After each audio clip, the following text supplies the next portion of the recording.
Isuk diisi, sore mati. Isuk diisi, sore mati, adalah simbol untuk Pulau Jawa dahulu kala.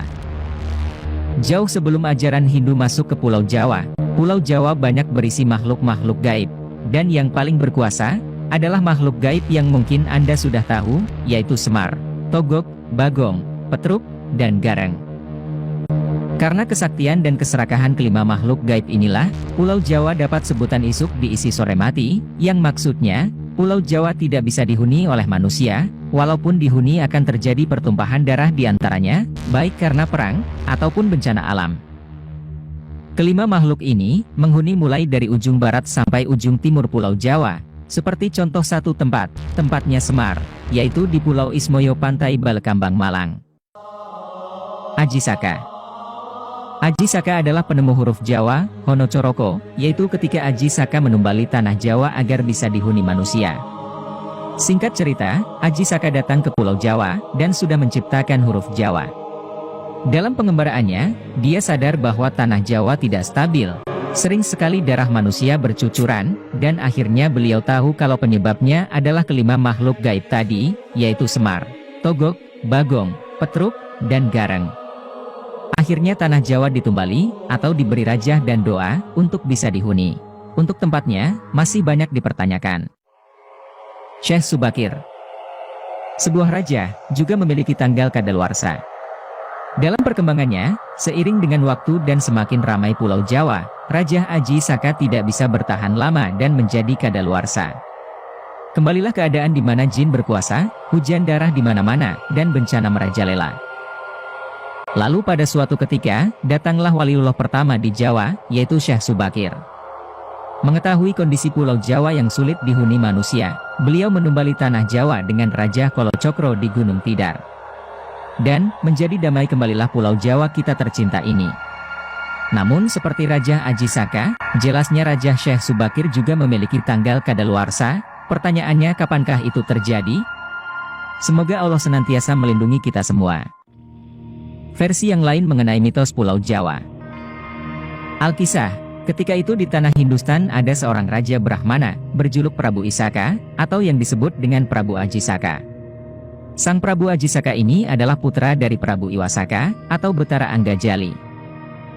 Prabu Aji Saka diajari berbagai laku oleh ayahnya, sehingga ia mendapatkan banyak kesaktian sebagaimana para dewa.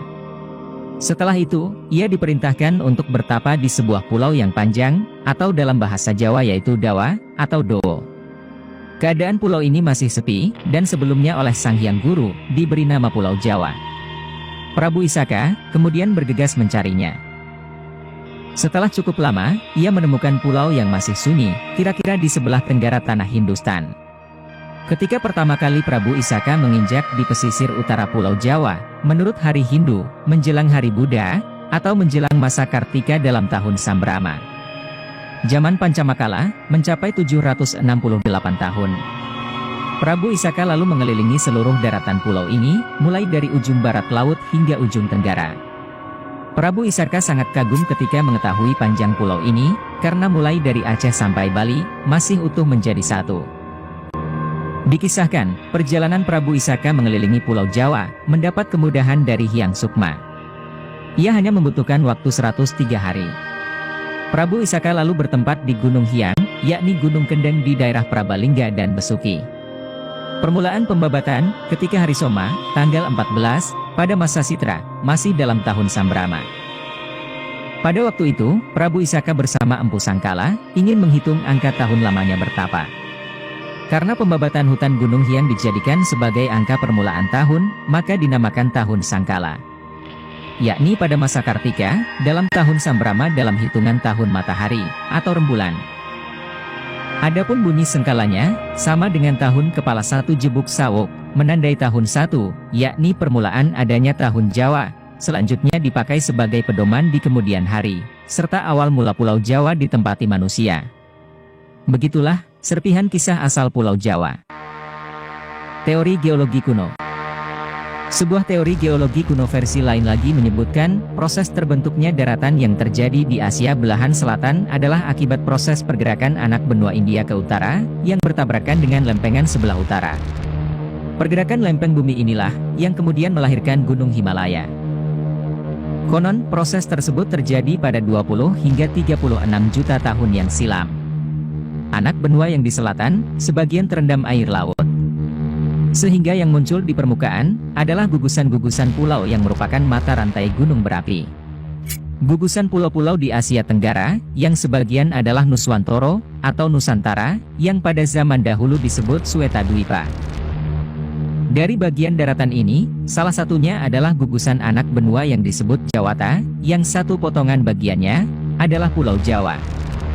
Jawata, artinya gurunya orang Jawa.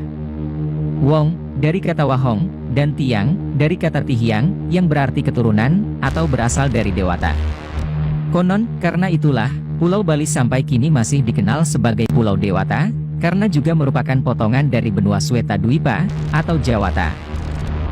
Mengingat kalau dulunya anak benua India dan Swetadwipa, atau Jawata itu satu daerah, maka tidak heran kalau budayanya yang hampir sama, atau mudah saling menerima pengaruh.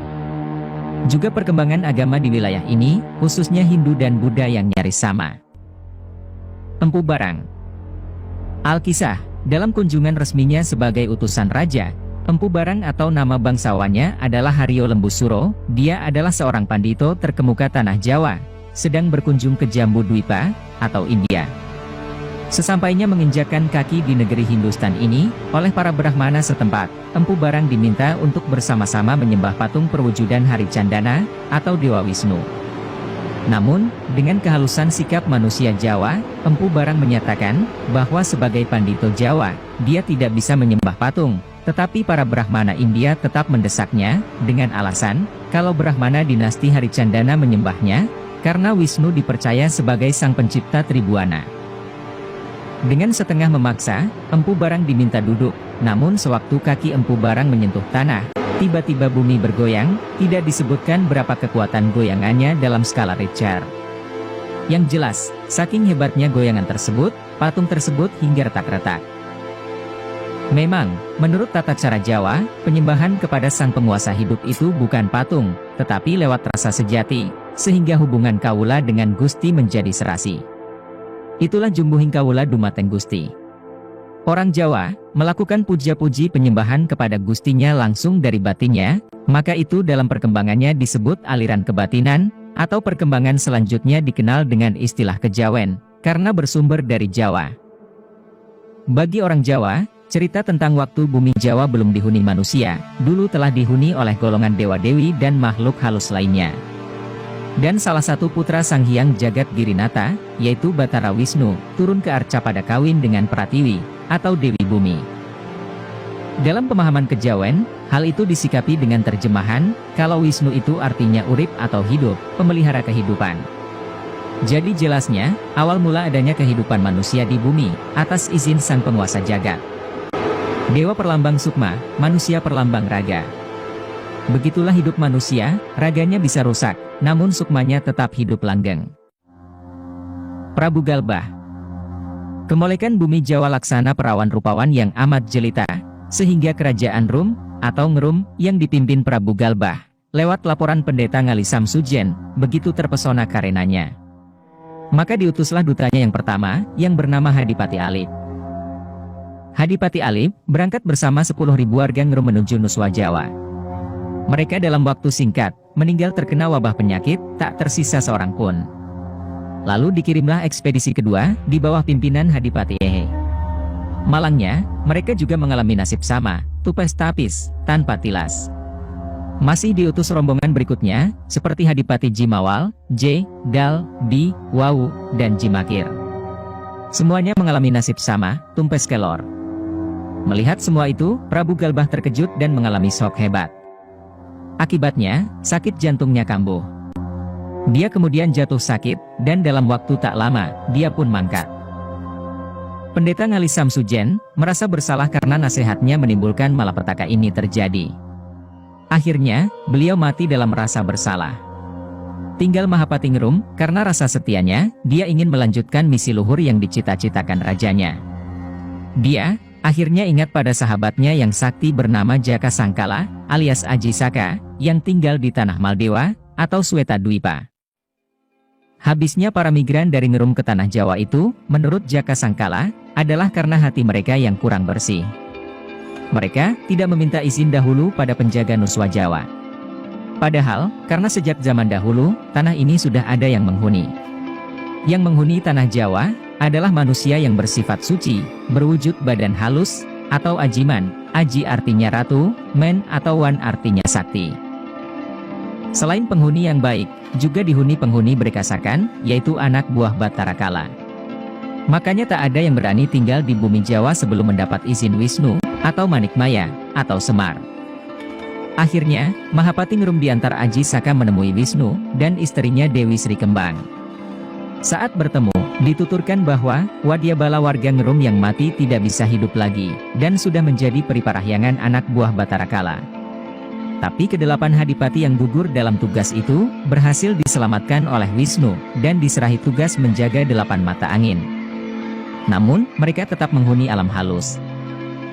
Atas izin Wisnu, Mahapati Ngerum dan Aji Saka berangkat ke Tanah Jawa untuk menghadap Semar di Gunung Tidar. Tidar dari kata tidak, hati di dada, maksudnya adalah hidup.